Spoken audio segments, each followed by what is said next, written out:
Shalom para pemirsa yang terkasih di dalam Tuhan, apa kabar hari ini? Kami harap keadaannya baik-baik saja. Kita bertemu kembali dalam diskusi pelajaran Sekolah Sabat yang dipersembahkan oleh Gereja Masehi Advent Hari ke-7 Uni Indonesia Kawasan Barat. Bagaimana firman Allah dapat terpelihara dan menjadi berkat bagi banyak orang selama ribuan tahun, padahal penguasa agama dan pemerintahan yang kuat beberapa kali mencoba menghancurkannya. Mari kita sama-sama dapati jawabannya melalui diskusi pelajaran Sekolah Sabat yang ke-6 dalam triwulan ini dengan judul Dua Saksi.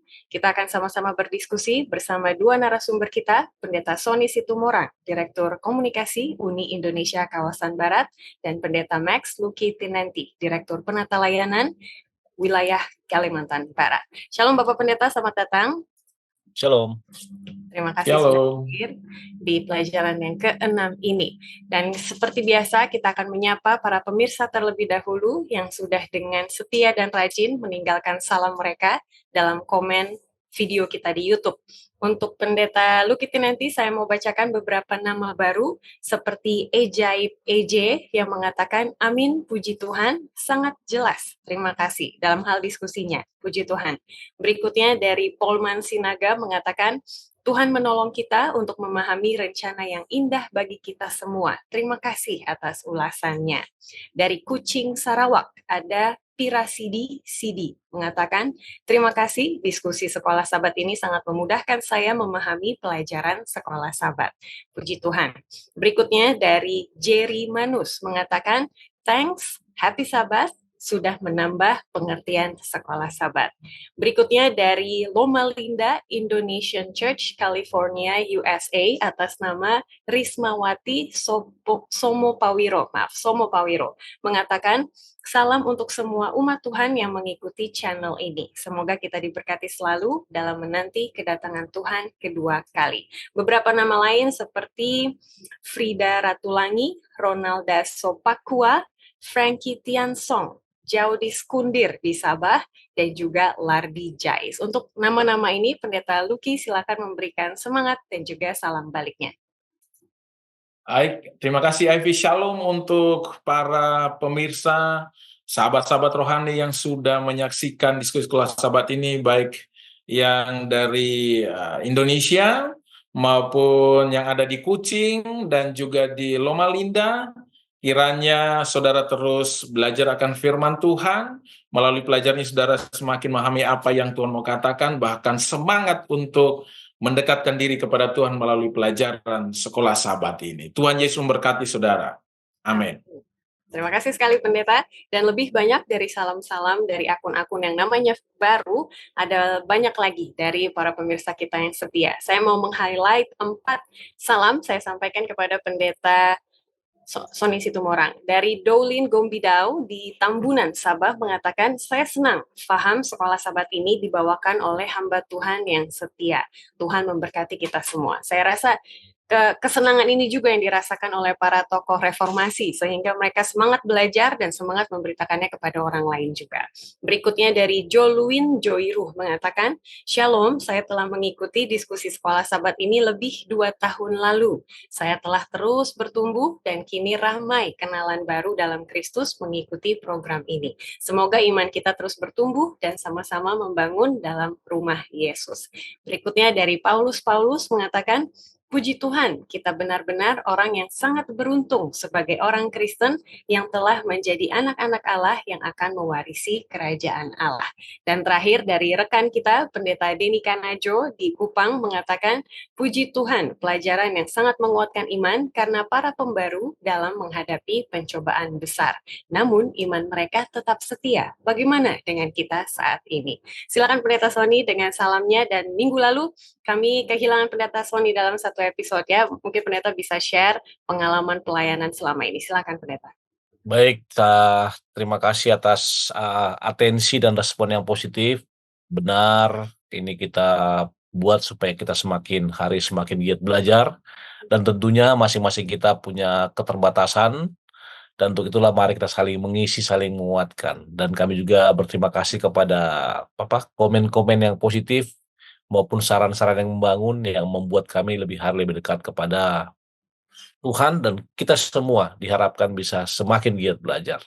Dan benar, minggu lalu kami tidak bisa, saya dengan Pendeta Denny Kanajo ada di Pulau Alor, ada pelayanan 3 hari, dan ya susah diceritakan, namun puji Tuhan kita punya pekabaran sampai di sana, bahkan kita sedang berusaha untuk menjangkau wilayah-wilayah yang tidak terjangkau melalui pekabaran Adventist World Radio yang kita sudah bagikan di sana, dan ada beberapa keluarga yang sangat tertarik. Nanti di satu episode berikutnya atau nanti di waktu khusus kami akan share hal tersebut. Terima kasih Ivy, Tuhan berkati. Terima kasih sekali. Makanya sangat kami hargai jika para pemirsa sekalian boleh membagikan video ini kepada orang-orang lain, supaya banyak juga yang terjangkau dan diingatkan untuk selalu mempelajari firman Tuhan melalui Sekolah Sabat setiap pekannya.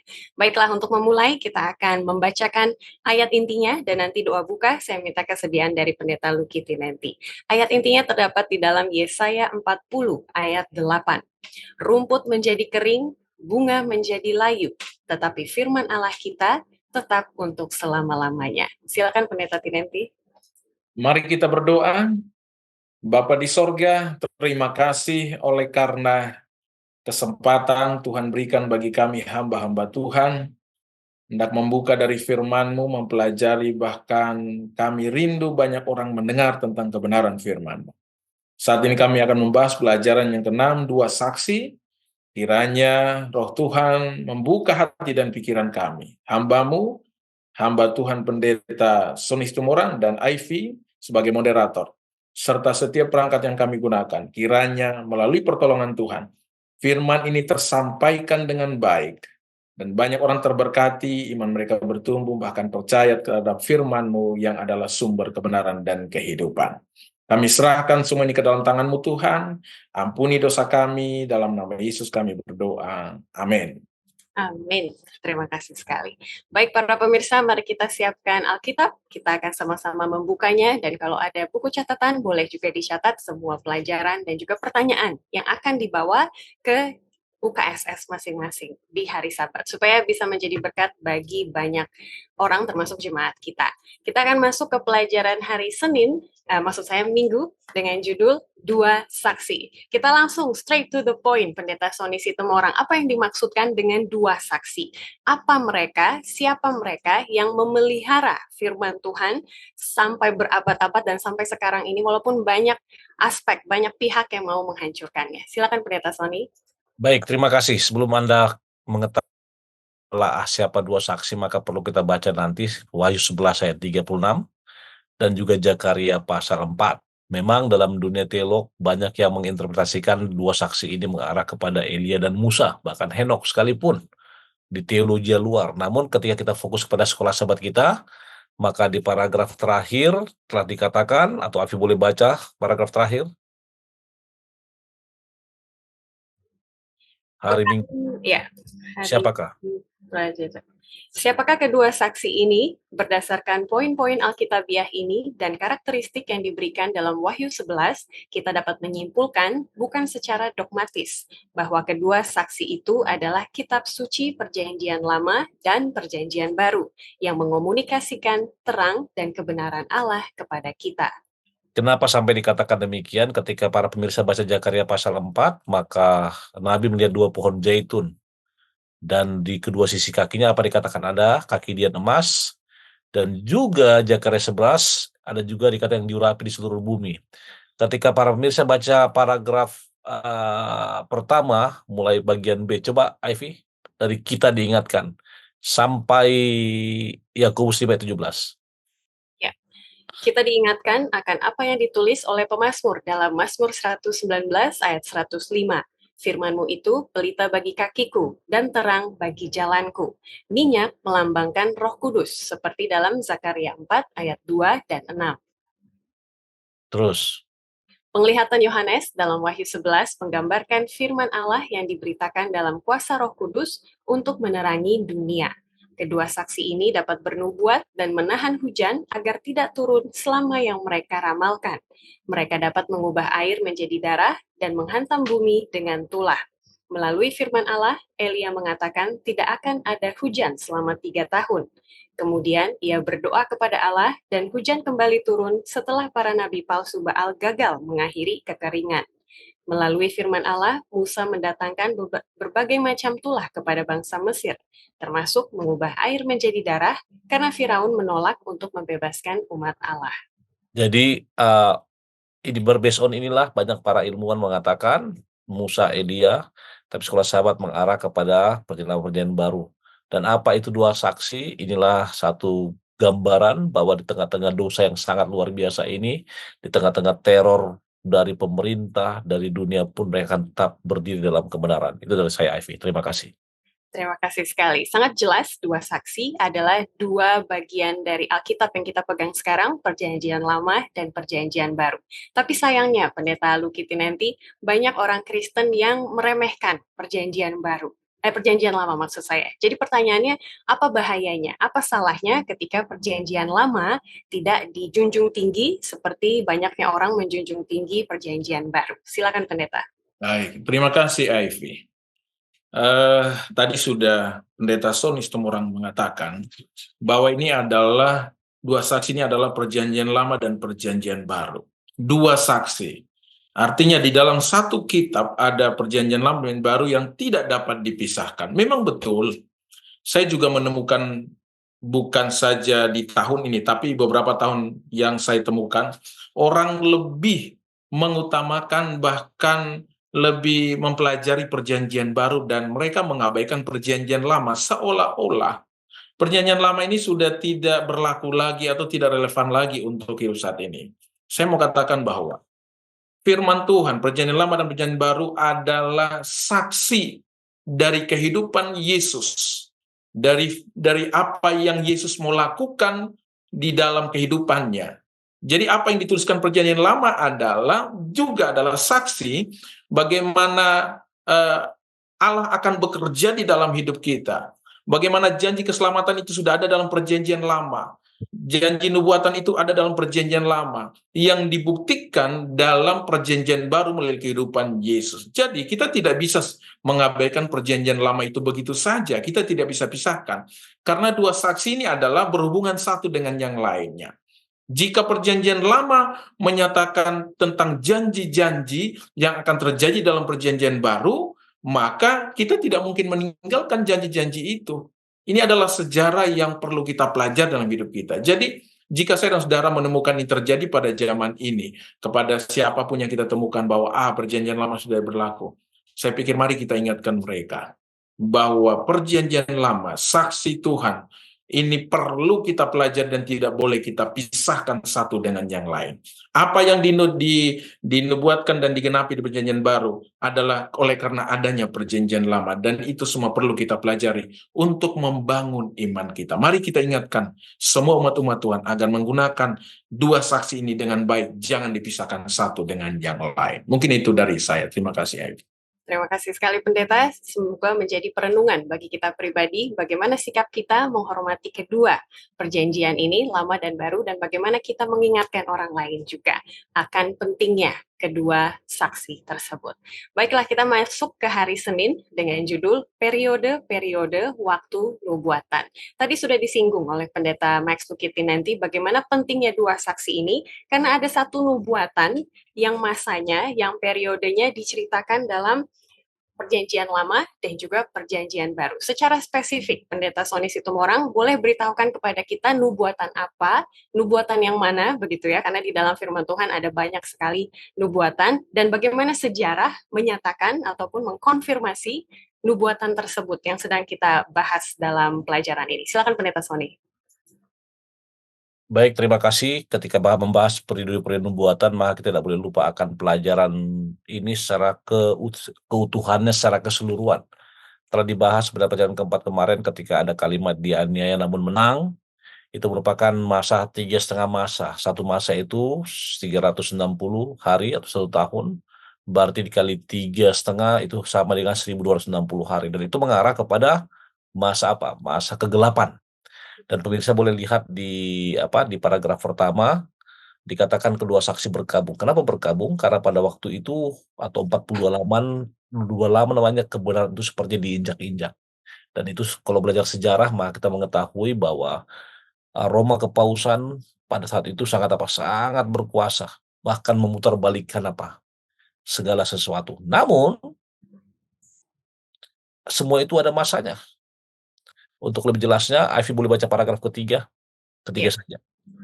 Wahyu 12 ayat 6 dan 13 berbicara tentang 1260 hari penganiayaan bagi umat Allah.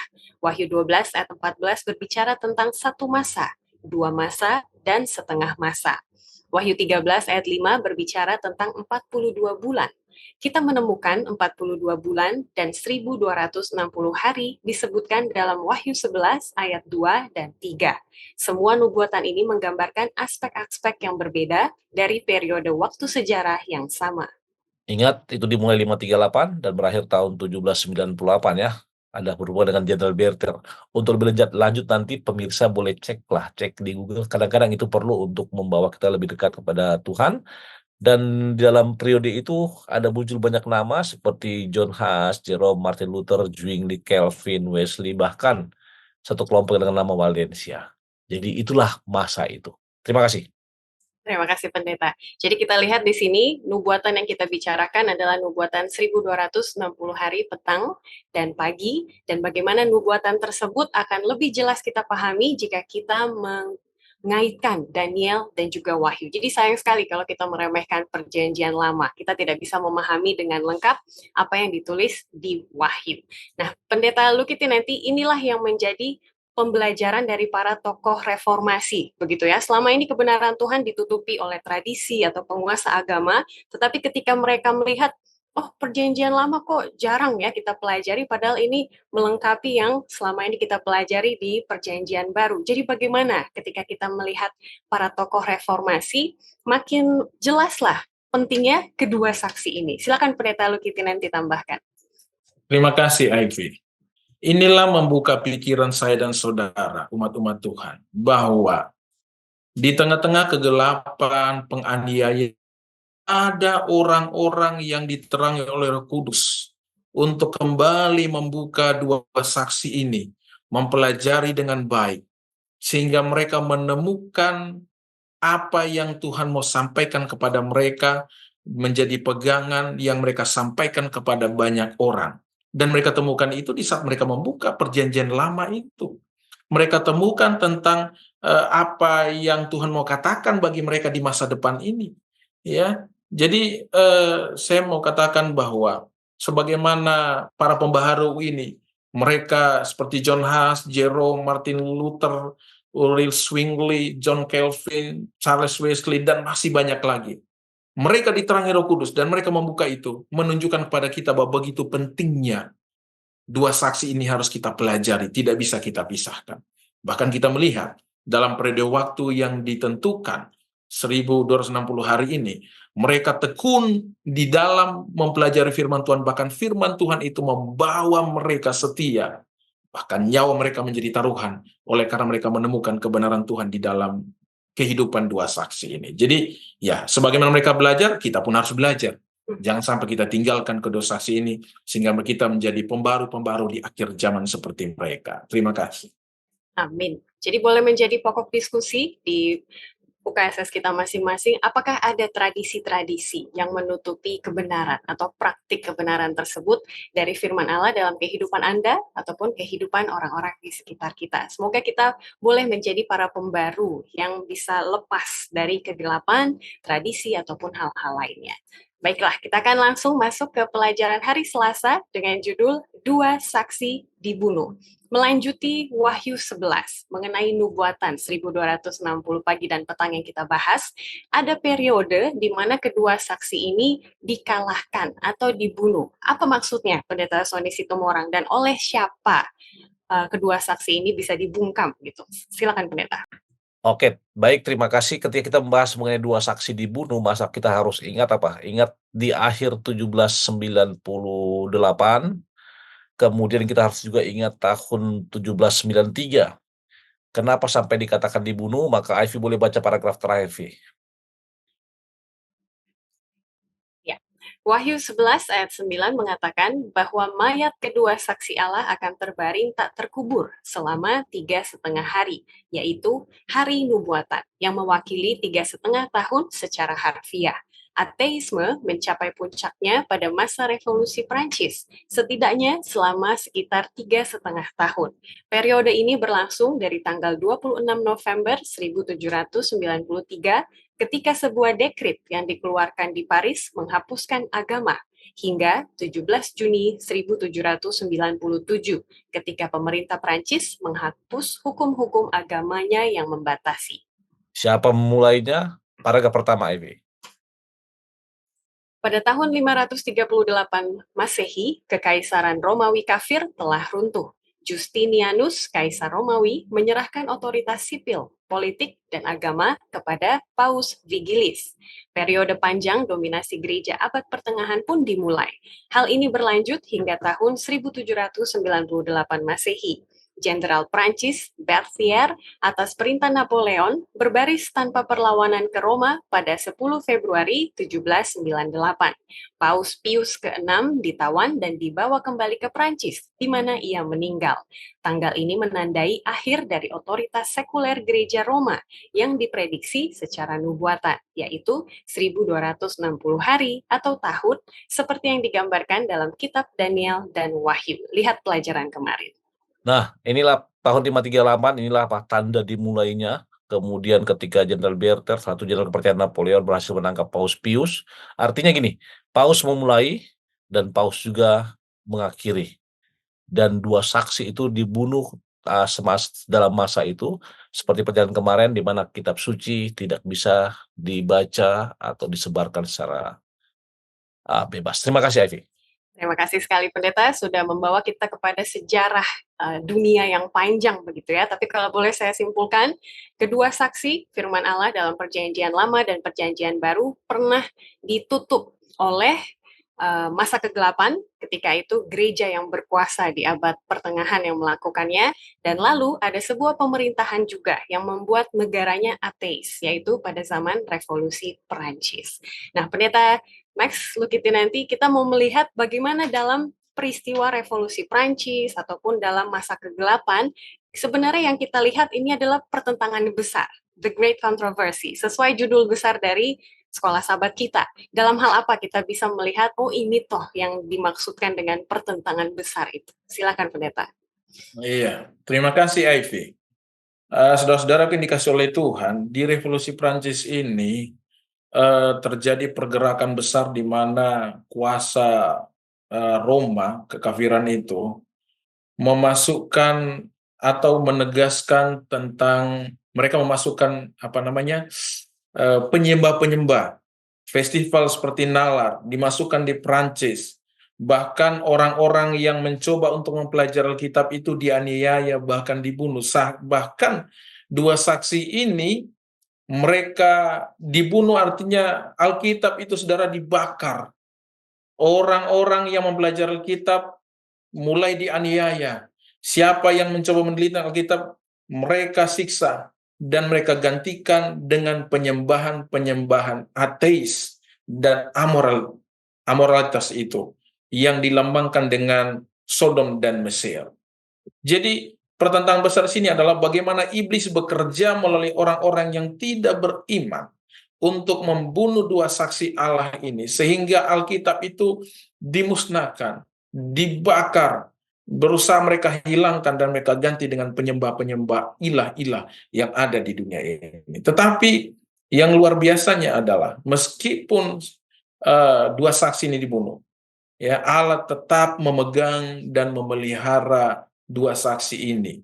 Ya, dia tidak musnah begitu saja, tetapi tetap dipelihara oleh Tuhan. Inilah kuasa Tuhan untuk dua saksi, dan inilah pertentangan antara kuasa Allah dan kuasa kegelapan. Di saat iblis berusaha memusnahkan dua saksi ini, tapi Allah terus bekerja untuk memegang ini sehingga ini tidak musnah begitu saja dari semua umat-umat, khususnya waktu revolusi Prancis yang kejam itu. Ya, banyak orang saya pikir mati, dibakar, dibunuh untuk mempertahankan dua saksi ini. Tetapi mereka yang lain yang mendengarkan tentang kebinasaan ini pun, mereka mempelajari dua saksi ini secara sembunyi-sembunyi, dan mereka tetap memegang kebenaran dua saksi, dan mereka tidak ikuti akan ilah-ilah atau penyembah-penyembah yang menggantikan dua saksi itu. Saya pikir inilah yang terjadi. Terima kasih.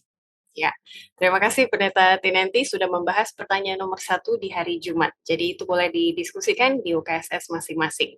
Seperti yang Pendeta Luki Tinenti katakan, Allah tetap berkuasa. Makanya kita masuk ke pelajaran hari Rabu dengan judul Dua Saksi Dibangkitkan. Karena di dalam nubuatan tidak hanya berhenti kepada dua saksi dibunuh begitu ya, tapi dua saksi akan dibangkitkan. Jadi pertanyaannya Pendeta Sony, apa yang menjadi kebangunan rohani begitu sampai-sampai muncul lagi firman Allah kebenarannya dan menjadi terkenal pada waktu itu. Silakan Baik, Pendeta. tadi telah dibahas mengenai revolusi Prancis, di mana di sana kekafiran, kemudian penyembahan dewa, pembunuhan, bahkan diangkat seorang Dewi Nalar. Artinya apa? Kitab suci semua di-hide, disembunyikan. Dan orang-orang yang mempelajari firman Tuhan mempunyai dapat konsekuensi yang luar biasa. Namun ada satu kabar baik dalam sejarah ketika Anda baca Wahyu pasal 11 ayat 11, lalu kemudian pada akhir revolusi Prancis, maka kebangunan rohani kembali. Bahkan dikatakan dalam paragraf pertama, tolong Ivy dibaca. Pada akhir revolusi Prancis, firman Allah secara kiasan akan hidup kembali. Akan terjadi kebangunan rohani yang dahsyat. Ketakutan yang luar biasa akan menimpa mereka yang melihat firman Allah sekali lagi menjadi kuasa Allah yang hidup untuk keselamatan. Pada akhir abad ke-18, Allah membangkitkan pria dan wanita yang berkomitmen untuk membawa Injil sampai ke ujung bumi. Orang-orang yang menyebarkan pekabaran kitab suci dengan cepat, seperti William Carey, yang melakukan perjalanan ke India dan menerjemahkan kitab suci ke dalam puluhan dialek India. Didorong oleh kuasa kitab suci, para misionaris dikirim ke seluruh dunia. Perhatikan untuk kebangunan rohani termasuk Indonesia. Sekarang di Indonesia kita sudah punya banyak bahasa Alkitab. Bahkan dalam sekolah sahabat ini, saya mau promosi sedikit, Adventist World Radio atau AWR Indonesia, kita sudah menerjemahkan ke dalam bahasa suku, banyak pelajaran-pelajaran ya, mulai dari bahasa Batak, Toba, Karo, hingga bahasa Papua. Itu semua itu merupakan bagian dari COVID itu. Namun ada hal yang paling penting yang perlu pemirsa ketahui, dan kalimat ini saya dengar pertama kali ketika seorang pendeta senior pada saya waktu masih kecil, pendeta Dr. Basa Sumarna menyebutkan nama ini, itu Voltaire. Voltaire pernah katakan Aku mengatakan bahwa Alkitab akan hilang, dan agama Kristen yang di bawah 12 murid Yesus akan hilang. Namun apa yang terjadi? Agama Kristen semakin dahsyat. Itulah menandai dua saksi dibangkitkan. Artinya apa? Kitab suci yang merupakan firman Tuhan, yang merupakan roti hidup kita akan terus ada sekarang hingga Ia datang. Dan kita akan menjadikan itu sebagai panduan atau pedoman kita. Terima kasih, Ivy. Terima kasih sekali. Sangat menguatkan melihat bahwa firman Allah berhasil melewati ujian waktu. Dan itu hanya karena kuasa dan tangan Tuhan yang memeliharanya. Menjadi berkat bagi kita semua yang mempelajari hal tersebut. Nah, Pendeta Luki Tinenti, bagaimana hal ini? Bahwa sudah terbukti ada melewatkan ujian waktu, bagaimana kita bisa lebih percaya kepada firman Allah. Dan ketika kita gabungkan kepada nomor 2 di hari Jumat, bagaimana hal ini juga kenyataan dan fakta-fakta yang kita pelajari dari sejarah ini bisa menguatkan orang-orang yang menolak Allah, alias ateis gitu ya, kalau kita mau bawa mereka kepada kebenaran sejarah berdasarkan nubuatan di Alkitab. Silakan Pendeta Luki. Ya, terima kasih Ivy. Jadi apa yang dibahas di pelajaran Rabu ini membuktikan kepada kita bahwa firman Tuhan tidak dapat dimusnahkan karena itu berasal dari Allah. Mazmur 119 ayat 89 mengatakan, untuk selama-lamanya ya Tuhan, firman-Mu tetap teguh di sorga. Artinya Allah akan tetap meneguhkan dua saksi ini apapun yang terjadi. Apapun yang terjadi, tidak ada yang dapat memusnahkan. Bahkan banyak orang yang dengan sombong seperti Voltaire mengatakan apapun, rupanya Alkitab atau firman Tuhan ini bertumbuh dari waktu ke waktu semakin banyak, semakin luas. Nah, bagi semua orang yang mungkin dengan sengaja ya tidak mau mengenal firman Tuhan, baik itu ateis apapun, kita perlu tahu bahwa firman Tuhan ini akan bekerja dengan penuh kuasa bukan oleh karena kuasa manusia tetapi kuasa Roh yang kudus. Ya, ini akan bekerja dengan penuh kuasa untuk menerangi setiap orang. Ya, bahkan Mazmur 111 ayat 7 dan 8 mengatakan, perbuatan tangannya ialah kebenaran dan keadilan. Segala titahnya teguh, kokoh untuk seterusnya dan selama-lamanya. Ya, artinya bahwa tidak ada yang dapat memusnahkan dua saksi ini, apapun yang terjadi. Ya, semakin orang berusaha untuk memusnahkan, maka semakin bertumbuh kebenaran firman Tuhan ini dengan cara Tuhan. Ya, kita lihat tadi bahwa sudah padam, sudah terkubur. Rupanya bukan itu yang terkubur, tapi ada orang yang sembunyi-sembunyi. Mereka tetap memegang kebenaran firman Tuhan dan mereka sebarkan kemana saja, ya. Jadi bagi teman-teman yang mungkin ateis, mari kita sadari bahwa ini adalah kebenaran Tuhan yang perlu kita pelajari. Roh Kudus akan bekerja dalam hidup kita sehingga kita akan memegang ini menjadi satu kebangkitan yang membawa kita kepada kehidupan yang kekal. Mungkin itu yang dapat sampaikan. Terima kasih, Ivy. Terima kasih Pendeta untuk saran dan juga semangatnya bagi kita yang mungkin memiliki orang-orang yang kita kenal, yang menolak eksistensi Allah, bagaimana kita bisa mendekati mereka melalui fakta sejarah dan juga nubuatan ini. Dan juga mungkin bagi kita, para orang Kristen yang memiliki keraguan ataupun bagian Alkitab ini saya sulit pahami. Semoga yang kita pelajari kali ini membawa kepercayaan diri kita dalam firman Allah. Walaupun sulit bagi pikiran manusia begitu ya, tapi karena kuasa Allah, mungkin kita bisa imani dan juga kita selidiki dari hari ke harinya. Baiklah, kita akan lanjut terakhir ke hari Kamis dengan judul Kebenaran Akan Menang. Pendeta Sony Situmorang boleh bawa kita kepada kapan klimaks bahwa firman Tuhan nantinya akan menang. Karena sekarang belum gitu ya, kalau di dunia firman Tuhan belum menjadi kuasa yang tertinggi. Boleh Pendeta jelaskan? Baik, sambil saya mulai, nanti Ivy tolong buka Wahyu 14 ayat 6 ya. Ketika mengarah kepada kebenaran menang, maka itu merupakan suatu statement atau kalimat yang sering terjadi, bahkan selalu diucapkan. Kenapa? Ingat, The Great Controversy merupakan suatu pertentangan antara yang baik dan jahat, antara kebenaran dan kegelapan, antara yang putih dan yang gelap. Dan itulah yang terjadi pada dunia ini, sehingga kita membahas pelajaran ini. Sebelum saya lanjut, mungkin Ivy boleh baca. Wahyu 14 ayat 6. Dan aku melihat seorang malaikat lain terbang di tengah-tengah langit, dan padanya ada Injil yang kekal untuk diberitakannya kepada mereka yang diam di atas bumi, dan kepada semua bangsa, dan suku, dan bahasa, dan kaum. Kebenaran menang itu tidak hanya mengarah kepada akhir dari dunia ini, tapi ketika Injil yang kekal tersebut, yang merupakan gospel Injilis tersebut, bisa disebarkan atau disampaikan kepada seluruh dunia, sehingga banyak orang menolakkan kebenaran. Ingat teori revolusi Prancis, ingat Roma Kepausan, ingat kekafiran Roma, mereka semua berusaha membenamkan Alkitab. Namun ketika tadi Ivy baca Wahyu 14 ayat 6, maka ada kata Injil yang kekal. Artinya apa? Kerajaan Allah akan menang atas kejahatan dan dosa akan dimusnahkan selamanya dari alam semesta. Bahkan kalau kita baca lagi Wahyu pasal 11 ayat 15-8, maka ada peristiwa-peristiwa yang terjadi pada akhir zaman ketika sangkakala bertujuh berbunyi.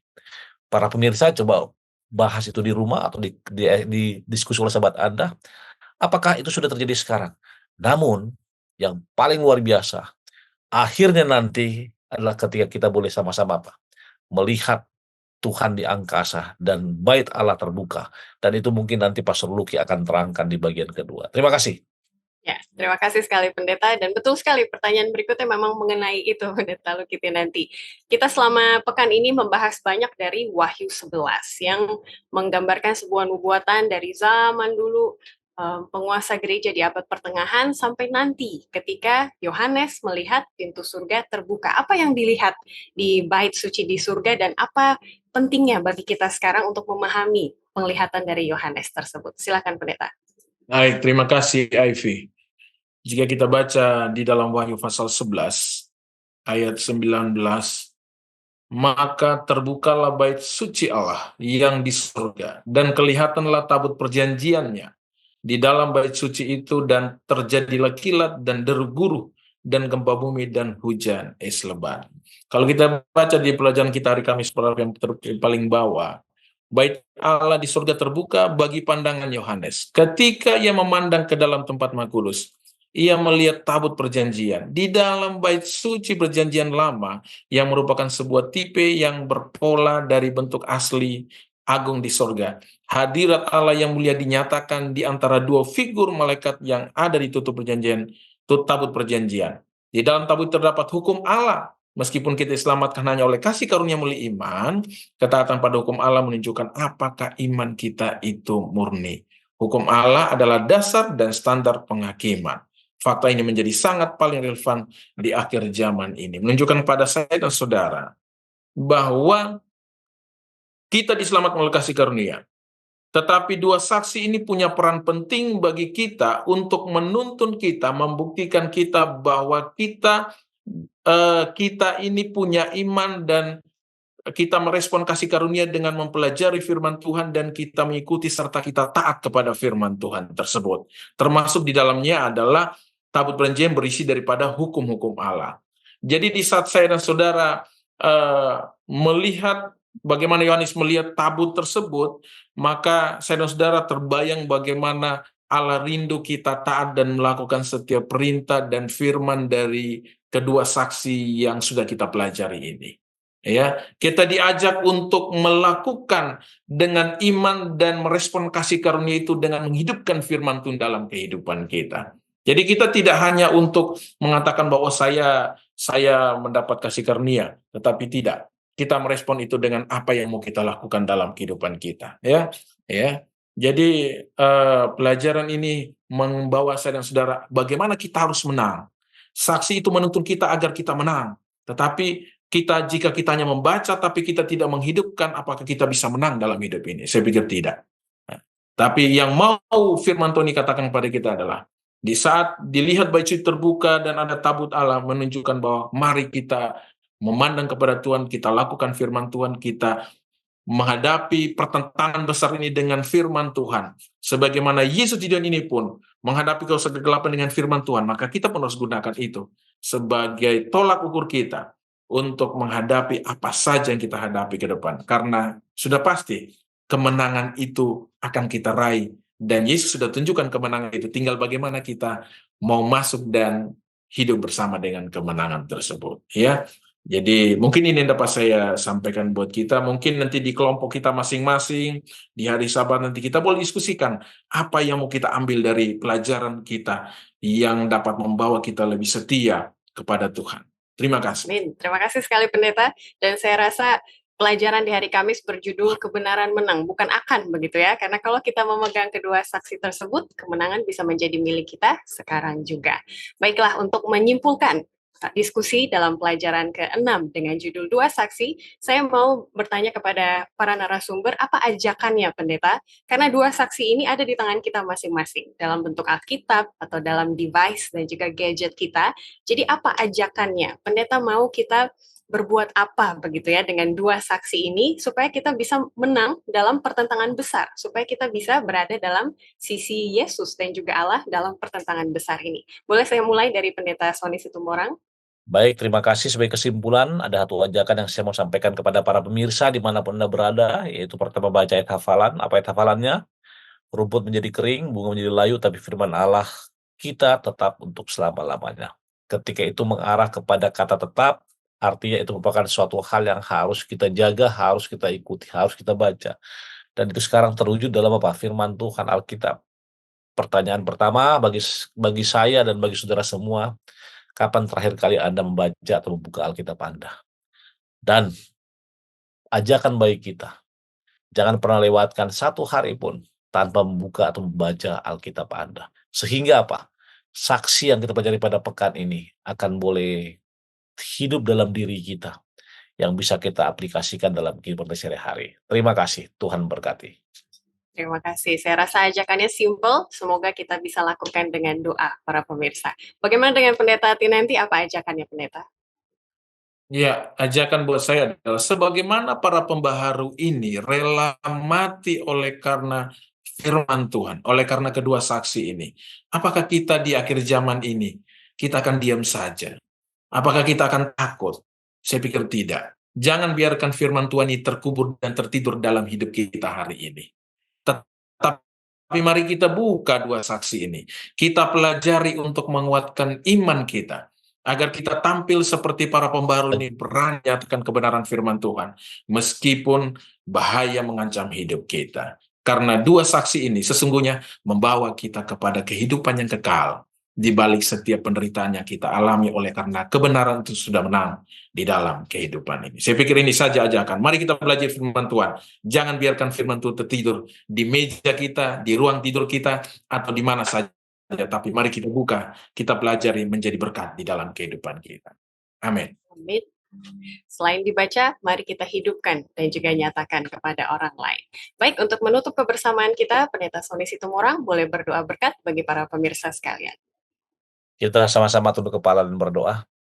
Bapa Semawi, terima kasih Tuhan untuk pelajaran Sekolah Sahabat yang indah, di mana kami boleh belajar, dan juga para pemirsa boleh juga sama-sama belajar untuk memahami bagaimana dua saksi yang walaupun diteror ataupun ingin dimusnahkan, tapi tetap bangkit, bersinar, dan terus menjadi kabar baik bagi semua orang. Terima kasih Tuhan karena telah memberkati hamba-Mu, Pendeta Lucky, Ivy, dan juga Daniel di belakang layar. Demikian juga kami berdoa untuk seluruh pemirsa, agar kiranya Kau berkati, baik berkat jasmani, pikirani, maupun rohani, pekerjaan, usaha tangan mereka Bapa. Biarlah dimanapun mereka berada, ada satu motivasi bagi mereka, untuk boleh menjadi juru kabar Tuhan, untuk boleh tetap menghidupkan apa yang dua saksi ini telah anjurkan. Dan satu hal yang sangat simpel Bapa, biarlah agar pekabaran ini menjadi berkat bagi semua orang, bagi banyak orang. Gunakan jari-jari tangan kami untuk boleh men-share atau membagikan firman-firman Tuhan. Bukan hanya firman Tuhan di Sekolah Sahabat, tapi firman-firman Tuhan yang lain yang sesuai dengan kehendak Tuhan. Dengarkan doa kami yang sangat sederhana ini Bapa, dalam Yesus kami berdoa. Amin. Amin. Terima kasih untuk pelayanannya Pendeta Sony dan juga Pendeta Lucky. Tuhan peliharakan selalu. Dan bagi para pemirsa sekalian, saya tahu rasanya ada yang kurang karena pertanyaan belum dibahas. Jadi kami mohon kehadiran dari para pemirsa sekalian di pelajaran yang berikutnya. Kami akan bahas sama-sama dan semoga kami hadir lebih cepat daripada minggu ini. Tentunya sangat ditunggu-tunggu sekali. Baiklah, Tuhan memberkati kita sekalian. Sampai bertemu di kesempatan mendatang. Tuhan memberkati.